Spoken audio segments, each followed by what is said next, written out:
Policia vijon të godasë rastet e tregtimit të palishme të shitjes së lëndëve piroteknike në prag të ndërimit të viteve.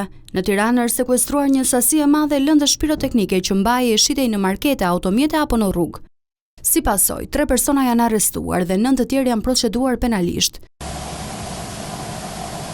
Ndërkohë në Vlorë janë sekuestruar nga policia 691 fishek zjarre, ndërsa u procedua penalisht edhe pronarja e subjektit tregtar që i shiste. Të paktën 3 dyqane të tjerë u konstatua në qytetin e Peshkopis, ku mbaheshin sasi fishek zjarresh dhe kapsollash, në kundërshtim me rregullat dhe kriteret e përcaktuara. 3 persona u proceduan penalisht dhe u sekuestruan kutit me fishek zjarre. Edhe në Maliq u konstatua një market në të cilën mbaheshin në mënyrë të palishme 48 kuti me lëndë piroteknike, me më shumë se 2800 kapsolla, ndërsa u procedua penalisht pronarja e subjektit. Policia ka bërë disa herë apel për të gjithë qytetarët që të mos përdorin dhe të mos tregtojnë lëndë piroteknike, pasi kjo veprimtari që përbën në rrezik për jetën dhe shëndetin e tyre ndëshkohet nga ligji.